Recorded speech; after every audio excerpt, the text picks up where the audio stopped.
गणपती बाप्पा मंगलमूर्ती. बरं का मंडळी, एक दिवसाची देवदर्शनाची सहल ठरवली, तेही विरार भागात. पहिल्यांदा होतं बद्रीनाथ मंदिर वसई. वसईच्या सनसिटी परिसरात नव्याने उभारण्यात आलेले बद्रीनाथचं सुरेख असं मंदिर उत्तराखंड संस्कृतीचं एक प्रतीक असं आहे. हे मंदिर हिंदू धर्मातील प्रमुख चारधामापैकी एक असं आहे. या मंदिरात भगवान श्री विष्णू म्हणजेच बद्री विशाल यांची पूजा केली जाते.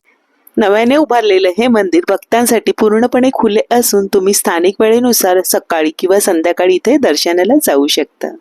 आम्ही आमच्या 4 व्हीलर गाडीने निघालो आणि तिथून आम्ही जीवदानी मातेच्या दर्शनाला निघालो. संपूर्ण भारतात माता जीवदानी यांचं हे एकमेव प्रसिद्ध मंदिर आहे. उंच डोंगरावर असलेली ही माता एकवीर मातेचंच एक रूप आहे. मंडळी, डोंगरावर जाण्यासाठी तुम्ही चालत सुद्धा जाऊ शकता किंवा तुम्ही अगदी रोपवेचा सुद्धा वापर करू शकता.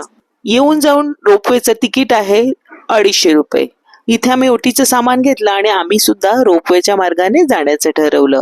कार पार्किंग केली आणि छान चप्पल स्टँडवर चप्पल काढून आम्ही अगदी रांगेमध्ये सुरुवात केली. आणि इतर वेळी गर्दी असते, पण त्यावेळी आजच्या वेळी गर्दी आम्हाला मिळाली नाही. मुंबईतील विरार स्टेशन पासून तुम्ही इथे रिक्षा किंवा बसने पोहोचू शकता. मुंबई ते अहमदाबाद हायवेवरून विरारकडे जाण्यासाठी खूप छान रस्ते उपलब्ध आहेत. मंडळी, आमचं छान असं दर्शन झालं आणि रोपवेने आम्ही परतलो. विरार मधील द्वारकाधीश मंदिरात अगदी गुजरातच्या मूळ द्वारकाधीश मंदिराची हुबेहूब अशी प्रतिकृती आहे असं ऐकल्यावर आम्ही सुद्धा इथे पोहोचलो. हे मंदिर तब्बल 90 फूट उंच असून याला मूळ द्वारका मंदिराप्रमाणेच 56 पायऱ्या आहेत. मुख्य गाभाऱ्यात भगवान श्रीकृष्णाची म्हणजे द्वारकाधीशाची खूप सुरेख, सुंदर आणि मनमोहक अशी मूर्ती आहे. या मंदिरात दररोज दर्शन झाल्यानंतर भाविकांना प्रसाद वाटप केला जातो, तेही खिचडीच्या स्वरूपात. गरमागरम असा प्रसाद ग्रहण केला आणि आम्ही पुढे निघालो. पालघर जिल्ह्यातील डहाणू येथे श्री महालक्ष्मी देवीचं हे सुंदर, जागृत आणि जुनं असं देवस्थान आहे.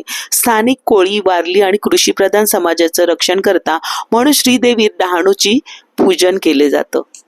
हे मंदिर डहाणू रोड रेल्वे स्टेशन पासून अवघ्या काही मिनिटांच्या अंतरावर आहे.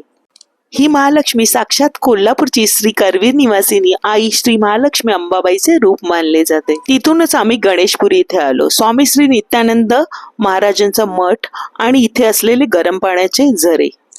जर तुम्ही जीवदानी मातेच्या दर्शनाला याल तर गणेशपुरी आणि वज्रेश्वरी हे दोन्ही धार्मिक शहरे तुम्ही नक्की पहा. तिथूनच आम्ही श्री वज्रेश्वरी देवीच्या दर्शनाला गेलो. श्री वज्रेश्वरी देवीचं दर्शन आणि सर्व देवी देवतांचं दर्शन घेऊन छान समाधान मिळालं आणि आमची एक दिवसाची सहल अशी सफल संपूर्ण झाली. धन्यवाद.